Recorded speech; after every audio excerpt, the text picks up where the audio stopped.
এনআইএর হাতে গ্রেফতার তৃণমূল নেতা ময়নার তৃণমূল বুথ সভাপতি, তাকে গ্রেফতার করা হয়েছে। কেন তাকে গ্রেফতার করা হয়েছে? বিজেপি বুথ সভাপতি খুনের ঘটনায় গ্রেফতার ময়নায় তৃণমূল বুথ সভাপতি। কথা বলবো, প্রতিনিধি সুজিত ভৌমিক রয়েছেন সঙ্গে। সুজিত, দেখো, ময়নায় আবারও এনআইএর হাতে আরো একজন তৃণমূল নেতা, এই নিয়ে 19 জন রুমেলা গ্রেফতার হয়েছেন। এবং কোন মামলায়?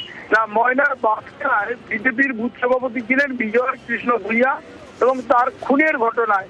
এবং 2023 সালের 1 মে অর্থাৎ পঞ্চায়েত ভোটের ঠিক সময়টায় তখনই কিন্তু খুন হন এবং সেই খুনের ঘটনায় অভিযোগ জানান তার পরিবারের লোকজন। এবং অন্যদিকে রাজনৈতিকভাবে বিজেপির পক্ষ থেকে অভিযোগ জানানো হয়। পরে এনআইএ তদন্ত হয় আদালতের নির্দেশে, সেই তদন্ত চলছে। তারই মধ্যে দেখা যাচ্ছে 234 নম্বর বুথের তৃণমূল কংগ্রেস সভাপতি স্বপন কুমার ভৌমিককে গ্রেফতার করলো এবং সবঙ্গে তিনি গা ঢাকা দিয়েছিলেন বলে এটা জানানো হচ্ছে। এবং তাকে গ্রেফতারের পর সংখ্যাটা আবারও বলি 19 জনে দাঁড়ালো। অর্থাৎ বিজেপির যে নেতা খুন তার ঘটনায় ময়নায় একের পর এক গ্রেফতার হচ্ছেন তৃণমূল নেতা।